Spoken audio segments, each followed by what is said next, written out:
ધોળકા શહેરમાં છેલ્લા 4 દિવસથી સતત વરસાદના કારણે અનેક વિસ્તારોમાં જળબંબાકાર જેવી સ્થિતિ સર્જાઈ છે. અનેક રહેણાંક વિસ્તારોમાં વરસાદી પાણી સાથે ગટરનું પાણી પણ ભરાઈ જતા લોકોને ભારે હાલાકીનો સામનો કરવો પડી રહ્યો છે. સ્થાનિકોના જણાવ્યા અનુસાર ઘણા પરિવારો છેલ્લા 4 દિવસથી વીજળી, પીવાનું પાણી અને જરૂરી ખોરાક જેવી મૂળભૂત સુવિધાઓના અભાવે મુશ્કેલીમાં છે. અનેક વિસ્તારોમાં લોકો ઘરોમાં જ ફસાયેલા છે અને જનજીવન પ્રભાવિત બન્યું છે. સ્થાનિક લોકો તંત્ર પાસે પાણીના ઝડપી નિકાલ, રાહત અને જરૂરી સુવિધાઓ પહોંચાડવાની માંગ કરી રહ્યા છે. સાથે જ ભવિષ્યમાં આવી પરિસ્થિતિ ફરી ન સર્જાય તે માટે વરસાદી પાણીના નિકાલની વ્યવસ્થા મજબૂત બનાવવાની પણ માંગ ઉઠી રહી છે. હાલ તંત્ર દ્વારા રાહત અને બચાવ કામગીરી ચાલુ હોવાનું જાણવા મળી રહ્યું છે. રિપોર્ટર મહેશ સોનારા, ધોળકા. आपका नाम? रबारी अरशद सर आप क्यांથી आए हो? मोटा रबारी वासमाથી. હા, આપને છેલ્લા 4 દિવસમાં જે તકલીફ પડી હોય અને સાના કારણે તકલીફ પડી એ જણાવશો? શુક્રવાર સવારથી 5:30 વાગ્યાથી મારા ઘર આગળ વરસાદ ચાલુ છે. સતત 24 કલાક પાણી ચાલુ હોવાથી 3 દિવસ 4 દિવસ થયા છે. પાણી નથી આવ્યું, નથી પાણી દૂધ માટે, પીવા માટે, લોકોને જમવા માટે જમવાનું નથી, પાણી. અમે લોકો બધાની સેવા કરીએ છીએ. લોકોના આજુબાજુની સોસાયટીઓમાં દૂધ મફતમાં વેચીએ છીએ, શાકભાજી લાવી આપીએ છીએ. છતાં મારા વાસમાં આજે 4-4 ફૂટ પાણી હોવા છતાં લોકોને જમવાનું નથી. મારી એક જ અપીલ છે કે આજુબાજુના નેતાઓને કે આ પરિસ્થિતિ જો લોકોના ઘરમાં જઈને જો જે ગરીબ વર્ગ છે, જેને ખાવા પીવાનું નથી, જેનું દાન આજે મહેનતનું ભેગું કરેલું છે, એને કેટલી મહેનતથી ભેગું કરેલું છે વર્ષોથી. મારી એક જ અપીલ છે કે આ વહેલી તકે આ જે નાળું પહેલા હતું તેવું પહેલા જેવું હતું એવું કરી આપો, નમ્ર વિનંતી છે. સર આપને એવું લાગે છે કે આ નાળું બનાવવાથી એક જ પક્ષને, એક બિલ્ડરને અને બીજા એક રાજકીય આગેવાનને જે એના ભાગીદાર છે જી, એ લોકોને જ ફાયદો થયો? હા, 100%. કેમ કે મને 27 વર્ષ છે, આજ સુધી મારા જીવનમાં કોઈ દિવસ મેં આટલું પાણી મારા ગામમાં નથી જોયું. તેમ છતાં મારા ફાધરના 65-70 વર્ષ છે, એમને બી નથી જોયું. પણ આ એક જ ને એક વસ્તુ છે, આ નાળું પૂરવાથી આખા ગામમાં પાણી ભરાયેલ છે. ઓછામાં ઓછા 20 ઇંચ વરસાદ પડે છે છેલ્લા 24 કલાકમાં. એટલે આપના કહેવા મતલબ એવો છે કે ધોળકામાં જે તબાહી થઈ, જે જળ પ્રલય થયો એનું કારણ આ એક નાળું છે. નાળું 100% નાળું છે. કલીકુંડથી લઈને કલીકુંડ 4 રસ્તાથી પાણી વહેતું પાછળ સરસ્વતી સોસાયટી અને અક્ષર સોસાયટીમાં આવે છે. કૃષ્ણનગર ને સરસ્વતીની વચ્ચે, જે એને અંબિકા સર્કલ કહેવામાં આવે છે, ત્યાંથી ગાબડું નાડું પડતું અહીંયા આવે છે. સરસ્વતી સ્કૂલ બીપી દાવડા પાસે, ત્રાસદ ચોકડી પાસે એ નાડું પૂરવા હોવા છતાં પૂરવાથી આજે દરેક ગામમાં, દરેક ઘરોમાં 2-3 ફૂટ પાણી હોવાથી લોકોને અત્યારે બહુ જ તકલીફ પડે છે અને 4 દિવસથી લાઈટ નથી. તેમ છતાં બી લોકો રહે છે, તેમનો દિવસ દરમિયાન ને રાત્રિ ગુજરાન કાઢે છે. બીજું, આપ જે યુજીવીસીએલ તરફથી અંડરગ્રાઉન્ડ લાઈનો પણ નાખવામાં આવી છે, છતાં આજે યુજીવીસીએલ છેલ્લા 4 દિવસથી અહીંયા આ વિસ્તારમાં, ધોળકા શહેરમાં પોતાનો પુરવઠો આપવામાં નિષ્ફળ રહ્યા. એના અનુસંધાને આપ કહેશો કઈ? બસ એમને ફોન કર્યો તો એવું કહે છે કે ભાઈ પાણી ઉતરશે તો અમે તમને લાઈટ ચાલુ કરી શકશું, બાકી અમારી કોઈ કેપેસિટી નથી. તેમ છતાં થાંભલા પડી ગયા, જેસીબી લાઈન ઊંચું કરી શકે છે. તો મારો એક જ પ્રશ્ન છે કે શું તમે મોટર નાખીને જીબી ની અંદર પાણી નથી કાઢી શકતા?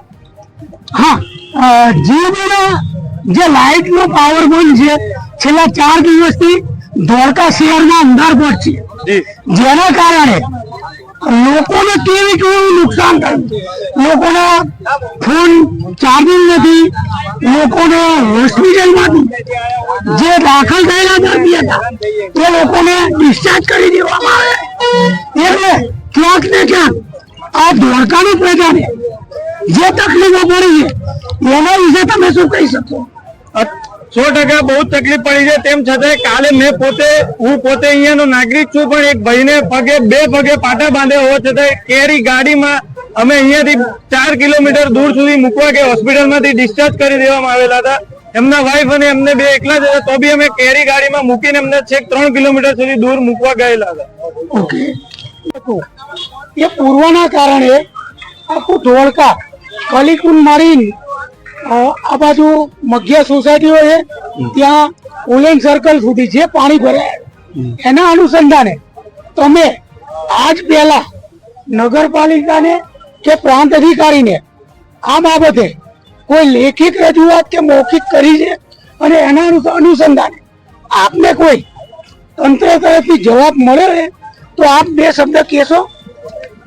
પહેલા તો પૂર્વ કાઉન્સિલર છું દેવેન્દ્ર કુમાર અમૃતલાલ પટેલ. તારીખ 30/10/2025 ના રોજ આ જે કાંસ પુરાયો તે બાબતની અરજી ધોળકા નગરપાલિકાને આપેલી હતી, જેના અનુસંધાનમાં ચીફ ઓફિસર શ્રી રાઠોડ બેને લેખિતમાં અમને જવાબ આપ્યો હતો કે આ વિભાગ અમારામાં આવતો ના હોવાથી સિંચાઈ વિભાગને અમે જાણ કરેલી છે, જેથી અમે સિંચાઈ વિભાગમાં તથા મામલતદારને બી જાણ કરી.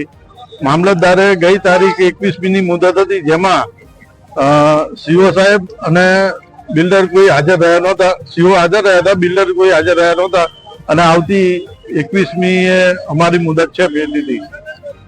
એટલે આપનું કેવું એવું છે કે સ્વાગત કાર્યક્રમમાં સંકલનની મીટિંગમાં મામલતદાર સાહેબ, ટીડીઓ સાહેબ તેમજ પ્રાંત અધિકારીના સ્ટાફ તરફથી અને નગરપાલિકા તંત્ર તરફથી પણ ત્યાં ઉપસ્થિત જે અધિકારીઓ હાજર હતા એ લોકોની જોડે આપે રજૂઆત કરી હતી, તો એનું કઈ નિરાકરણ હજુ આપ્યું નથી. મુદત ઉપર મુદત પડે છે. ગઈ 22મી હતી, પછી આજે લાસ્ટ 21/7 બી મુદત હતી, જેમાં ગયા હતા પણ એમાં જે બિલ્ડર ને કોઈ હાજર ન હોવાથી આવતી 21મી ની મુદત આપેલી છે.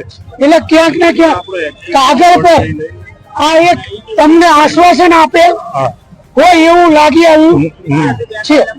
તે સમયે ભર ઉનાળો હતો તો પણ અમારી સોસાયટીમાં પાણી આવ્યું હતું. એ વખતે કીધું હતું કે આવું કામ બંધ રાખો, એ લોકોએ સાંભળ્યું નહોતું. અત્યારે ચોમાસામાં પરિસ્થિતિ એવી થઈ, અમારી આખી સોસાયટીમાં દરેક મકાનમાં 4 થી 5 ફૂટ પાણી ભરાયા છે. એટલે કલીકુંડ પાણી ભરાયેલા છે. ટોટલી પાણી ભરાયેલા છે. એટલે એના હિસાબે અત્યારે આખું કલીકુંડ આખું કલીકુંડ ગામ ધોળકા આખું 50% 60% ગામ પાણીમાં ગરકાવ થયું છે. આખું નારું પૂરું દેવાથી અને એ જ વખતે કીધું હતું કે નારું પૂરવાથી આખી ગામની પરિસ્થિતિ ખરાબ થશે ચોમાસામાં, પણ કોઈ સાંભળ્યું નહીં. રાજકારણ એમના રોટલા શેકવામાં આખા ગામની પસાર કરી. Okay, thank you. આ હતા ધોળકાના આગેવાનો. બીજા કોઈના બાજુમાં બારકોટા એરિયા પડે, તે બારકોટા એરિયાના એક નાગરિક ને જે આ પાણીના હિસાબે જે તકલીફ ઊભી થઈ છે એના અનુસંધાને આ ભાઈ કઈક કહેવા માંગે છે. ભાઈ આપ શું કહેવા માંગો? મારું નામ વાઘેલા આકાશ છે. હું બારકોટા ધોળકા વિસ્તારનો રહીશ છું. ત્યાં કને છેલ્લા 4 દિવસથી અમારે પાણીની એટલી ગંભીર પરિસ્થિતિ છે કે સોનારપુર, બારકોટા, ધવલ સોસાયટીની પાછળ જે કાચનો પાણીનો નિકાલ થતો હતો એ પાણીનો નિકાલ અહીંયા ગંડારા બનવાના કારણે, દુકાનો બનાવવાના કારણે પાણી બંધ થઈ ગયું. હવે અમારા વિસ્તારમાં પાણી અહીંયા બંધ રોકાવાના કારણે વિસ્તારમાં પાણી એટલું ભરાઈ ગયું છે કે લોકોનો અનાજ, રાશન કીટ ટોટલ વસ્તુ ડેમેજ થઈ ગઈ અને ત્યાં કને પબ્લિકને ઉભા ખાવાની ફરજ પડે છે. નથી ઘરમાં પાણી, નથી લાઈટ. 4 દિવસથી પાણી, લાઈટ ના એટલા ગંભીર પ્રશ્નો છે.